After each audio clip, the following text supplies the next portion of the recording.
Raking pinyon ng Hyundai Santa Fe. So, i-overhaul namin to. Raking pinyon. Hindi may tagas. So, sa kailangan may tagas. Yan, kaya papalitan namin ng lahat ng oil seal. Shout out pala.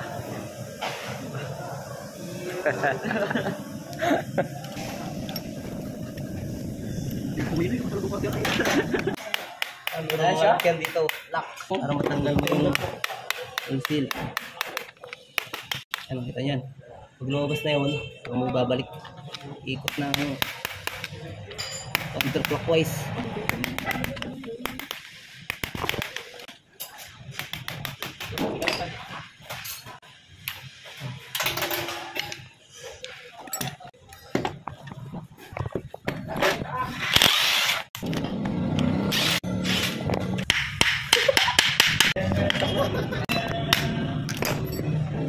Salbahe. Ay, hindi pala pabit. Balik ka. Meron spring yan dito, guys. Ito yung guide niya. Hindi na ito, guide niya. Bilay ko kayo. Diba, diba? Hina pa yun.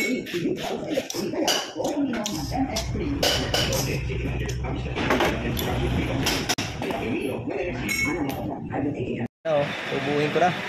Dito na yung mga oil seal. Lahat ng oil seal. Ayan, mga oil seal na nagabit ko na.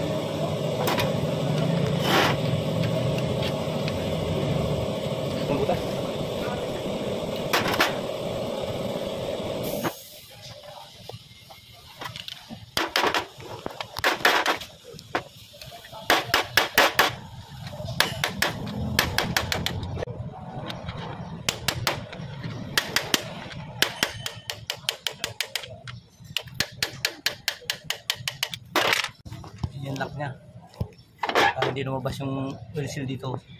Pag lumabas yan, magkaroon ng tagas.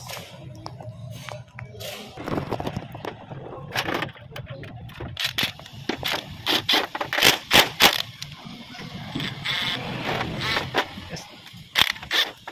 Please.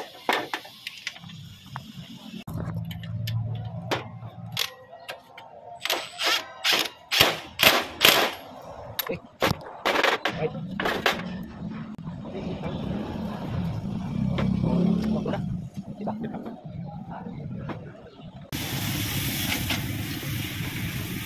Ito yung guide niya. Ito nag-a-adjust kung matigas o malambot.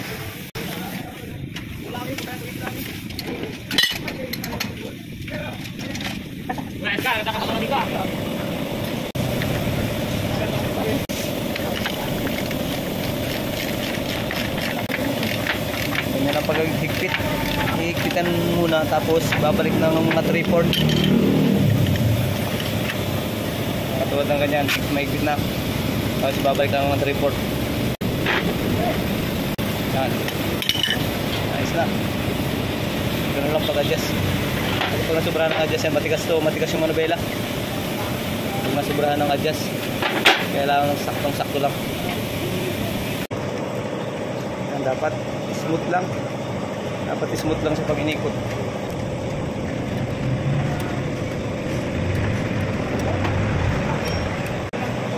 Ayos na. Ganun lang. Ganun lang mag-overhaul ng raking pinyon.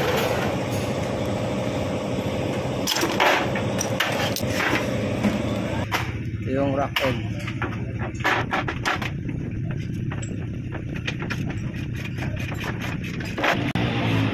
Isa. Kabilaan.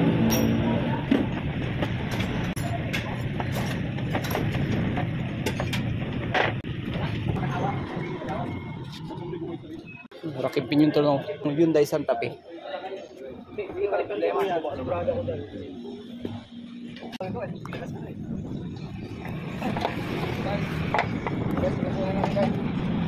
man samantala lang. Ako na.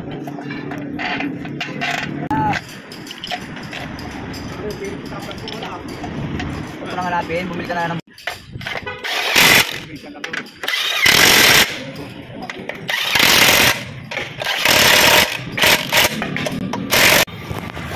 Pero para matanggal yung rack yung pinyon, kailangan isama to, cruise member. Shout out kayo mga insan. Sila insan ko yan. So nagpalit-palit kami ng stabilizer clamp. Dalawa kabilaan. May sabi ko.